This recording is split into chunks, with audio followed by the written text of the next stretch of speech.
W. Fitch Company, makers of those fine Fitch products, present the new Fitch Bandwagon, starring Alice Faye. You never know just how much I love you. You never know just how much I care. And Phil Harris. Won't you come with me to Alabama? Let's go see my dear old mammy. She's frying eggs and broiling hammy. That sugar-cured hammy. That golden ribbed hammy. And that's what I like about the South.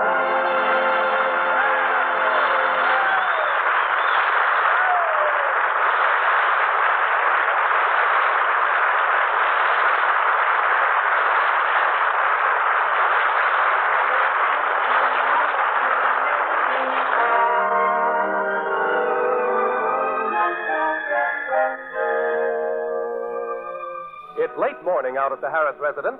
Alice has been up for some time, but the master of the house is just now coming downstairs to join his wife. Oh, baby, you really look luscious this morning. Look at that peaches and cream complexion. And those big brown eyes and that blonde, wavy hair. Oh, you really got it, kid. Phil, will you stop looking at yourself in that mirror?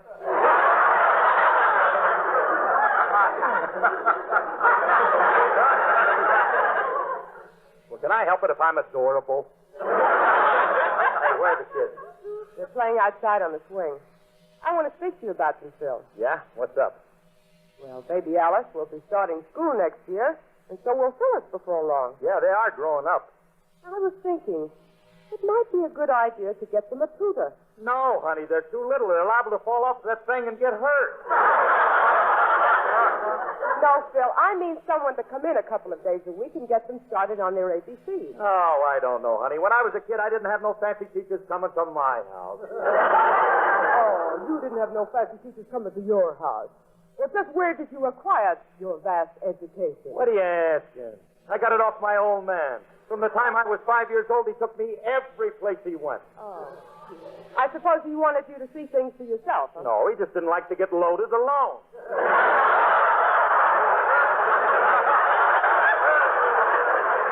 You know that's not true.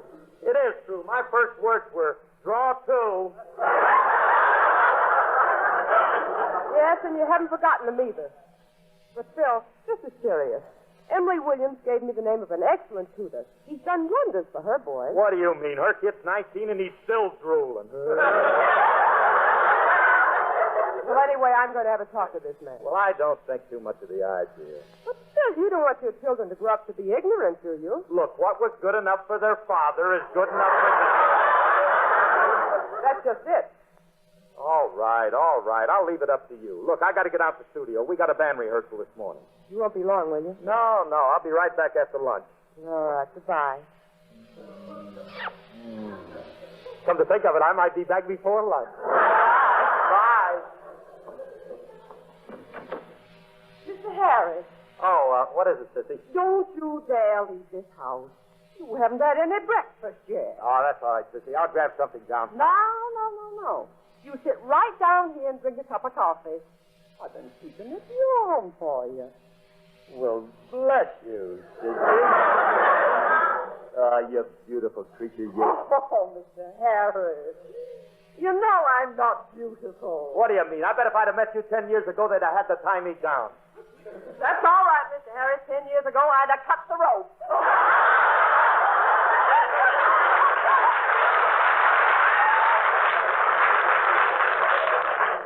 Oh, Sissy, you rascal, you. You're sharp as a biscuit this morning. Yes, hey, what's that perfume you got on? Oh, why, Mr. Harris, I don't use perfume. Well, something smells awfully good. Well, I did put a little vanilla extract behind my ear. Well, you keep it up, honey. After all, Alice got me with a dab of bourbon.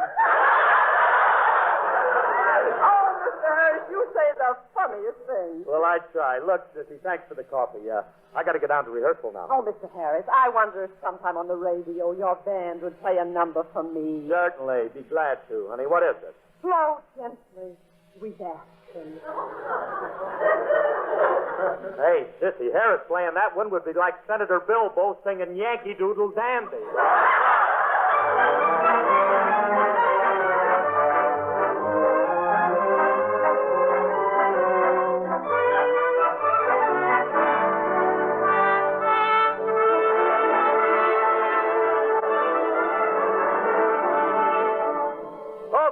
Okay, fellas, put away them racing forms and start the pitch, because here comes your Dixieland just as over.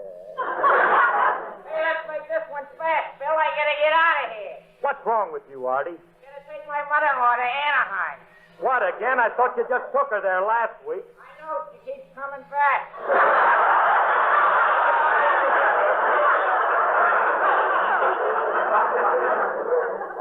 All right. Throw a sock over her head the next time. Get rid of her.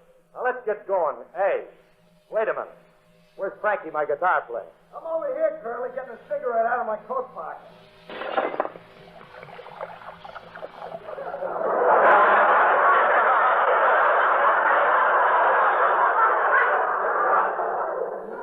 Oh, that stuff is so hard to get.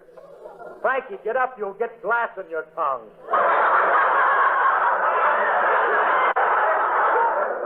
No, Phil, I wasn't lapping it up. I was just kissing it goodbye.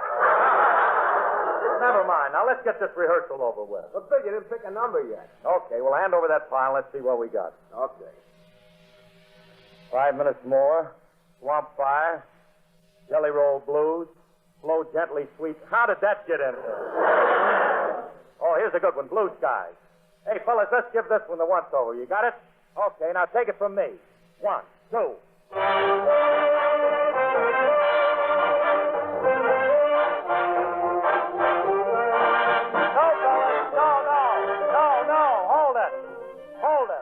Hold it. All right, come on. Who's the wise guy in the outfit? What's the matter, Phil? What's the matter? One of you bums is playing the melody.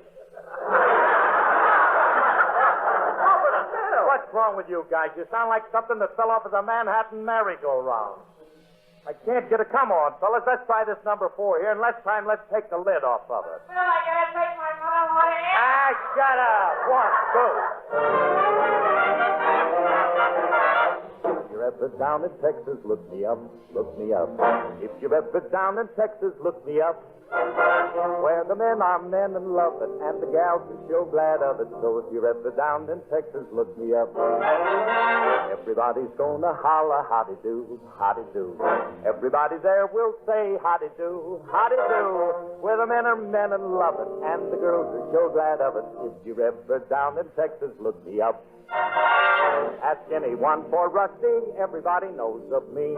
They'll tell you where I'm riding at bar A, B, C, or D. So if you're ever down in Texas, look me up. Now we've got everything in Texas looking up, with the moonlight on the prairie and the gal that ain't the prairie. So if you're ever down in Texas, look me up.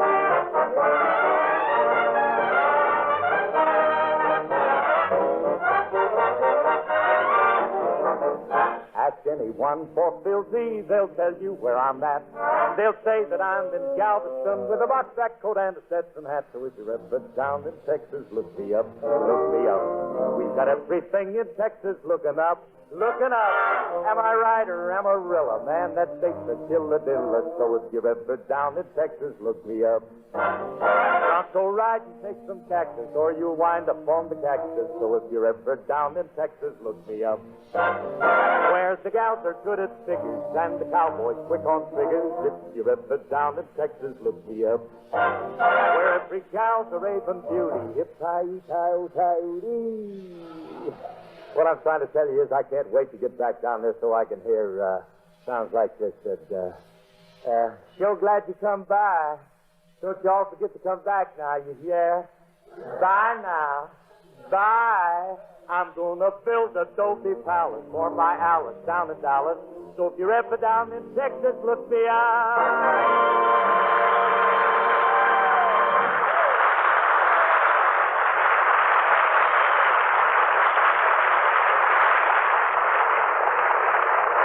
Every woman wants her hair to be a shining example of well-groomed beauty and feminine charm. And every woman can have shining, radiantly clean, soft hair by using Fitz Dandruff Remover Shampoo. For Fitz Shampoo reconditions as it cleanses, making your hair soft and silky. shining with the glowing light of a firefly, and surprisingly easy to manage. Fitch's reconditioning action not only helps your hair wave more easily, but helps it keep the wave longer. And remember, Fitch shampoo is good for all colors and textures of hair. Countless discriminating women find Fitch shampoo a real aid to hair beauty, and yet it's so convenient to use. One reason is because it lathers and rinses out equally well in hard or soft water. And since it's completely soluble, only an ordinary water rinse is needed. Fitch shampoo is economical, it's efficient. It's a shining example. A shampoo to give your hair well-groomed beauty and feminine charm. For beautiful hair, use Fitch Dandruff Remover Shampoo regularly each week. Fitch is spelled F-I-T-C-H.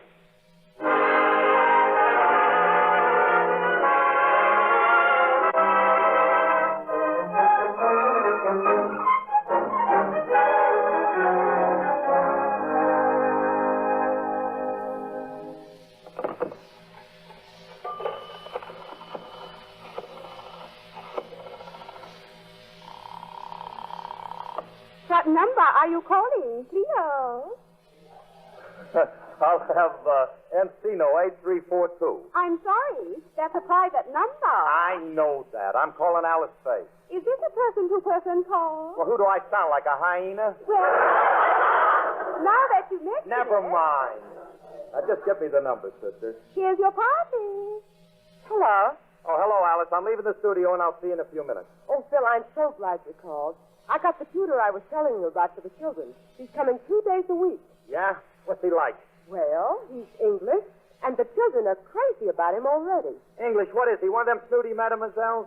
Not at all. Why, he's charming, Phil. Wait a minute, Alice. Us with an English tutor, they'll come and get us. They'll stone us. This'll ruin me. The white coat man will be there. It's going to ruin my social standing. Your social standing? Certainly, it's liable to ruin my reputation as a crumb. Well, I don't care. You'll be very good with the children. And look, Phil, when you come home, please do me a favor. Try to be a little careful. What do you mean? I mean your manners and your grammar. After all, this new tutor seems so nice, and I wouldn't like to lose him the first day. Now, wait a minute. What's wrong with Harry? I'll tell you what's wrong with Harry. Limit your call to 5 minutes, Leo. You get off of here. Look, Phil, I don't want to criticize you, but please be on your best behavior when you come home. Listen, honey, you don't need to worry about me. I'll ride in there on an English setter. Phil. Goodbye. I'll see you later. Who was that on the phone, Mommy? Your daddy, honey. I was telling him about Mr. Merton, your tutor. Oh, he's a nice man, Mommy. Well, I'm awfully happy your children like him. Why? Is he going to take Daddy's place? Oh, no. No, he's just going to give you a few lessons so you and Alice will be all ready for school when the time comes. But why do we need a tutor? Daddy could teach us about everything. Oh, because? Yes. Our Daddy is the smartest, the clever, and the most beautiful man in the whole world. Why, Phyllis, where did you hear that? Baby Alice read it to me where Daddy wrote it on the wall.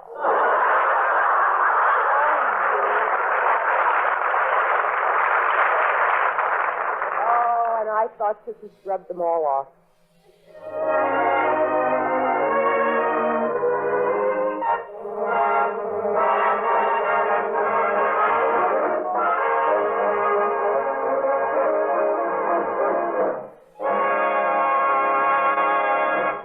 Okay, Union, that was swell. That's all for today. I'll see you guys Sunday. Phil, hey, Charlie.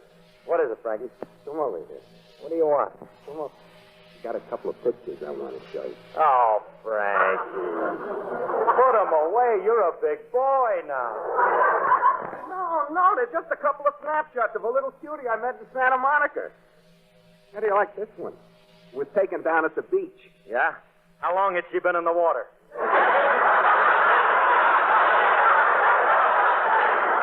What do you mean? She's a cute kid.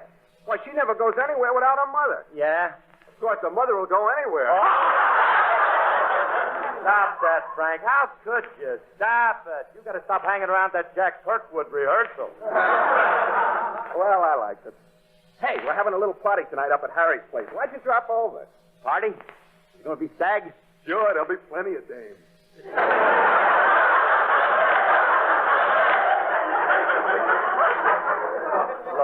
I've been all over that with you. I've been all through it, Frankie. I can't make it. Oh, yeah, I forgot. Alice won't let you out. Well, it ain't that at all. I want to stay home.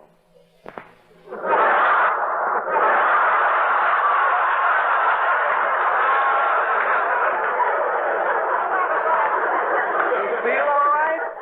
I feel all right. I still want to stay home. What do you mean? What do I mean? Look, Frankie, when a guy's got butter in the icebox, he don't go out looking for oleo.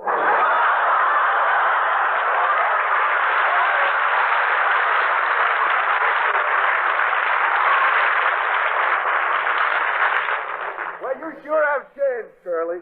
You ain't the common yacht dog Harris I used to know.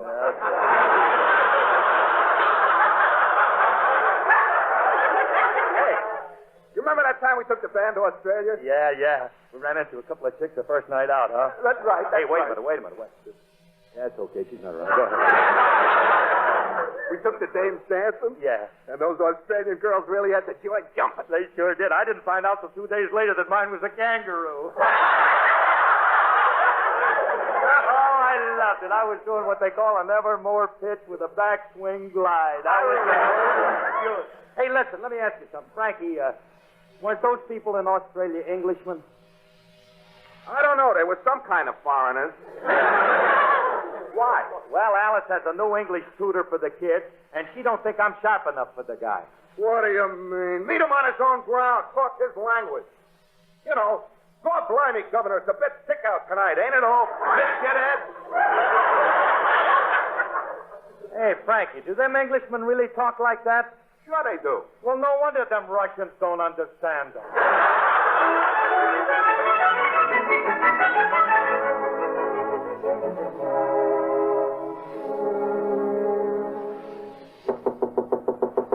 Come in.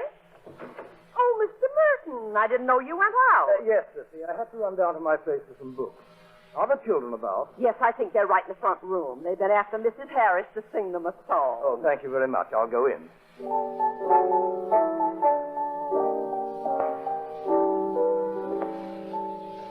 Stay there if you are a vexed one, a dreary, weary, and perplexed one.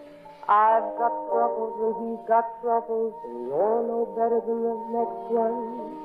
You will find your share of bliss if you just remember this. You can't have everything. Be satisfied with the little you may get. You can't have everything. Don't envy neighbors and the fortunes that they get. Live and laugh and listen, don't be greedy.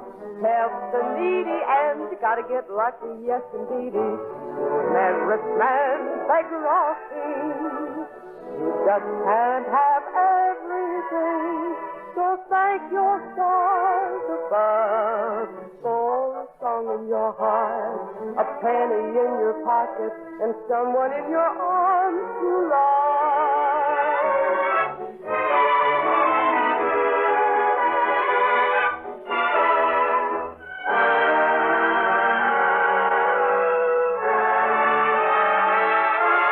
For a song in your heart, penny in your pocket, and someone in your arms. Love.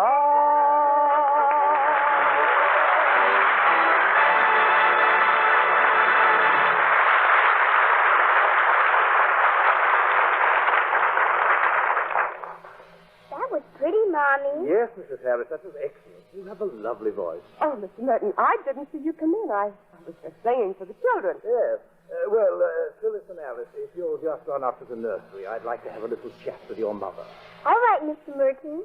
Well, Mrs. Harris, I must say you have two delightful youngsters. Thank you. They're such attractive little tykes and so articulate. Of course, I feel a bit of an outsider in their conversation. For instance, who is this person they continually refer to as Hotshot? Well, I'm afraid that's the nickname they have for their father. Well, by the way, Mrs. Harris, just what does your husband do? Do? Yes, what is his means of employment? Well, he's a musician. He's with Benny. Benny? Benny who? That Benny, you know, on the radio. Oh, yes.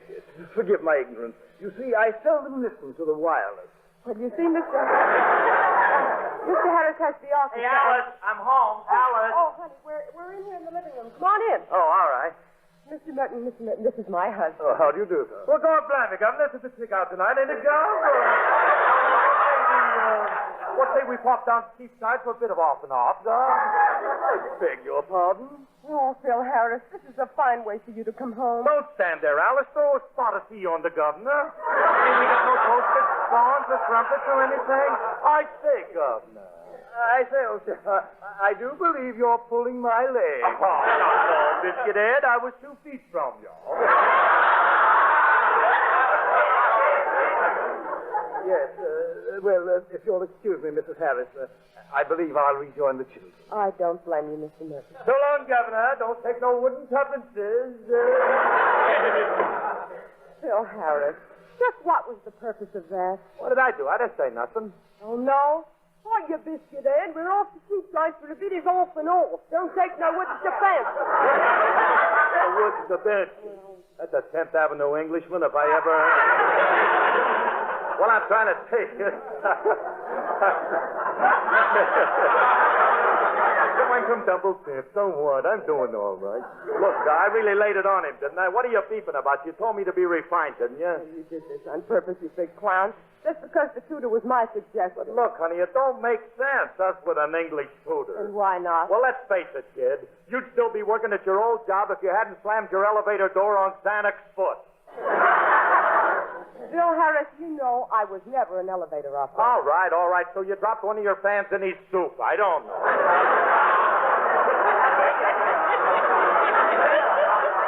So, will you stop being so funny? I only want our children to have the best education we can give them. Besides, it will mean a lot to you. To me? Yes. It'll be kind of nice to have someone to read to you in your old age.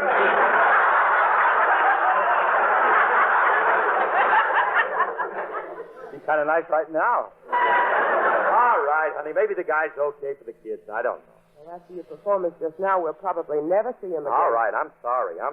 Well, I think you owe Mr. Merton an apology. All right, but gee, the fella's an Englishman. Well, what about it? What about it? Frankie just told me them guys came over here and burned down the White House. There.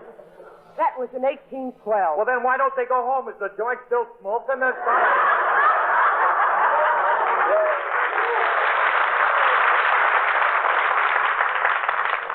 never mind that. I want you to speak to Mr. Merton. all right, I'll talk to the governor. I'll talk to him.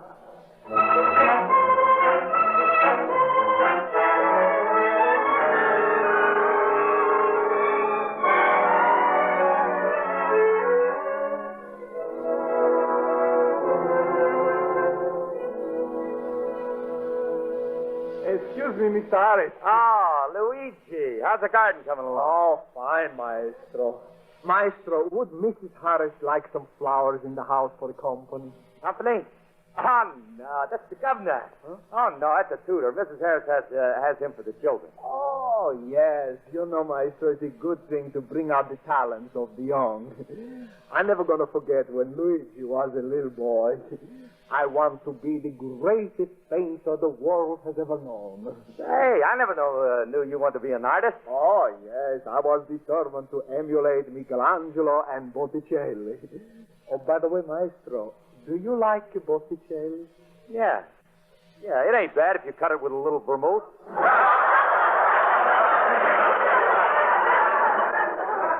Well, finally, I went to Paris to study art. I rented a charming little studio on the left bank. Oh, Maestro, Paris was beautiful. I would sit by the hour in little sidewalk cafes, sipping the wine from the provinces. And then at night, all the beautiful models would flock to my studio, and we would talk of life and love.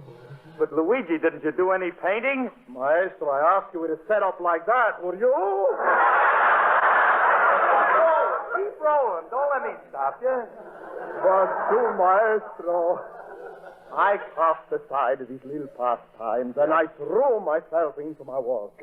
For 2 months, I painted like a fury. I painted like a fiend. I painted like a madman. But nobody would buy my work. Why not? Maestro, they wanted someone who painted like a painter. You can't please everybody, Luigi.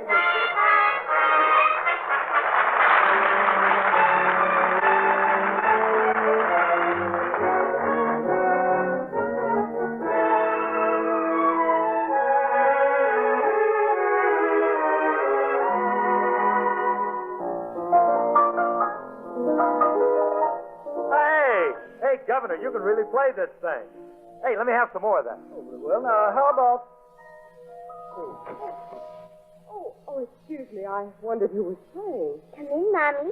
Mr. Merton was playing piano for us. Daddy says he's really hip. Well, that's fine. By the way, Phil, did you talk to Mr. Merton? Yeah, the Governor and me, we're pals now. We got it all ironed out, eh, Gabby? Oh, yes, indeed, Mrs. Harris. We had quite a discussion on music. You know, I studied a bit of composition myself at the London Conservatory. And Phil discussed music with you? Yes, indeed.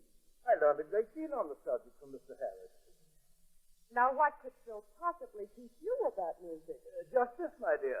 Won't you come with me to Alabama? Let you see my dear old mammy. She's frying eggs and broiling hammy. That's what I like about the South. Yeah. Oh, Cindy, Governor, you're a solid chap, Governor. You're right off top.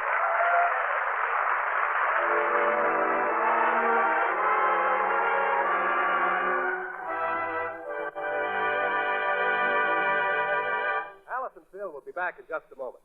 You know, folks, first impressions are lasting ones. But you can't make a favorable impression if you have telltale dandruff flakes on your hair and scalp. Don't let dandruff work against you.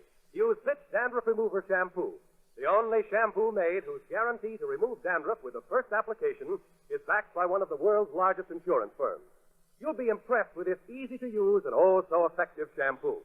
Simply apply a little Fitch shampoo to your scalp and massage while the liquid penetrates the thousands of tiny hair openings on the scalp, dissolving every trace of dandruff. Then add water. A lavish, creamy-rich lather forms to carry away the dissolved dandruff, leaving your scalp tingling with cleanliness, eager to please with its new beauty. Buy a bottle of Fitch shampoo at your drug or toilet goods counter, or have a professional application at your beauty or barber shop. Fitch shampoo will help you make your first impressions on others pleasing and lasting.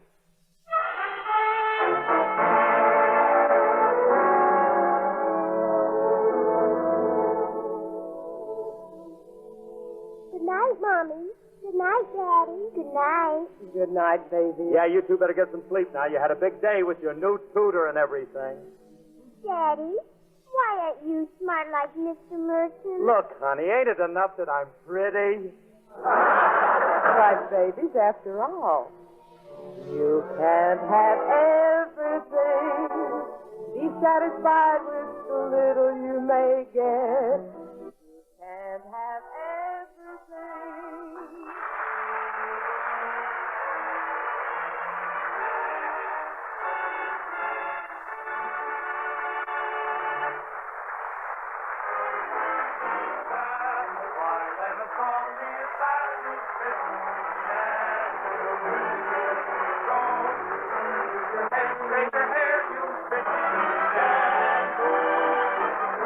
After in between Fitch shampoos, you can keep your hair shining and manageable by using a few drops of Fitch's Ideal Hair Tonic every day. This is NBC, the National Broadcasting Company.